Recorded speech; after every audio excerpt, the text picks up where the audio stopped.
بادشاہ کی 7 بیٹیاں تھیں، وہ ان سے بے حد محبت کرتا اور ان کے ہر آرام کا خیال رکھتا تھا۔ ایک بار جب دسترخوان سجا ہوا تھا، سب ساتھ کھانے پر بیٹھے تھے کہ اچانک بادشاہ نے اپنی بیٹیوں سے ایک سوال پوچھا کہ تم سب مجھے کتنا چاہتی ہو؟ بڑی شہزادی نے کہا، بابا میں آپ کو گلاب جامن کی طرح چاہتی ہوں۔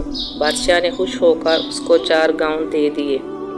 دوسری نے کہا، میں آپ کو برفی کی طرح چاہتی ہوں۔ بادشاہ نے اس کو کافی بڑا علاقہ انعام میں دے دیا۔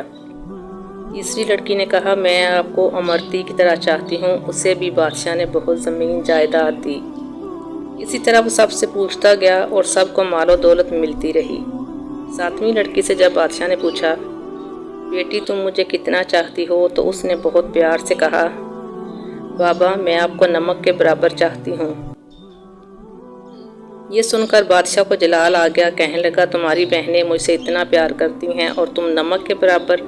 وہ بہت ناراض ہوا اور چھوٹی بیٹی کو محل سے نکال دیا اور کہا، اب کبھی یہاں قدم نہ رکھنا۔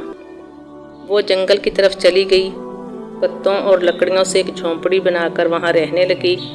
بھوک لگتی تو جنگل کے پھل کھا لیتی۔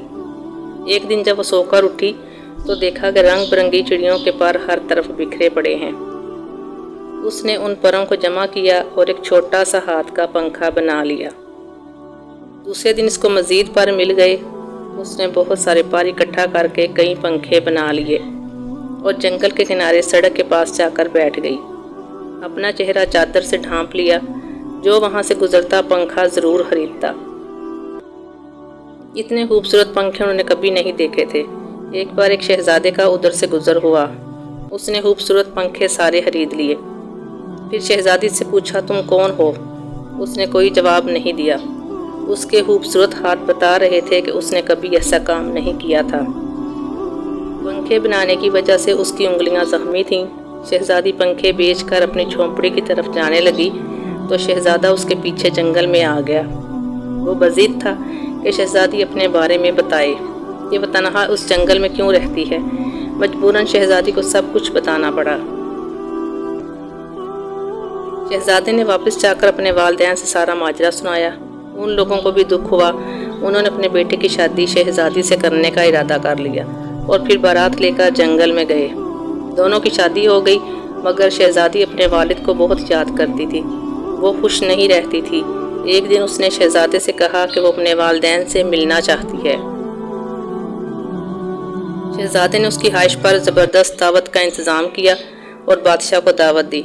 شہزادی نے کہا، سارا انتظام آپ دیکھیے، مگر اپنے والدین اور بہنوں کے لیے کھانا میں خود تیار کروں گی۔ سارے مہمان آ گئے، دسترخوان ایک ساتھ لگ گئے اور بادشاہ شہزادیوں کے لیے اندر انتظام کیا گیا۔ وہ جب کھانا کھانے بیٹھے تو ان کی بیٹی سامنے آ کر بیٹھ گئی۔ اس نے نقاب پہن رکھا تھا۔ جب بادشاہ نے پہلا نوالا لیا تو کھانے میں نمک نہیں تھا۔ دوسری ڈش نکالی، وہ بھی بغیر نمک کی تھی۔ تب ان کو بہت غصہ آیا کہ مجھے بلا کر یوں بغیر نمک کا کھانا کھلایا گیا۔ تب چھوٹی شہزادی نے اپنا نقاب ہٹایا اور کہا، بابا میں آپ کو نمک کے برابر چاہتی ہوں۔ یہی کہا تھا نا، میں نے، نمک کے بغیر کسی چیز میں لذت نہیں ہوتی۔ بادشاہ چونک اٹھا، پھر اس نے آگے بڑھ کر بیٹی کو گلے لگا لیا اور معافی مانگی۔ بہنوں نے بھی معافی مانگی اور اپنی بہن کو گلے لگایا اور شہزادی نے سب کو کھلے دل سے معاف کر دیا، مگر ان سب کو احساس دلا دیا کہ وہ غلطی پر تھے۔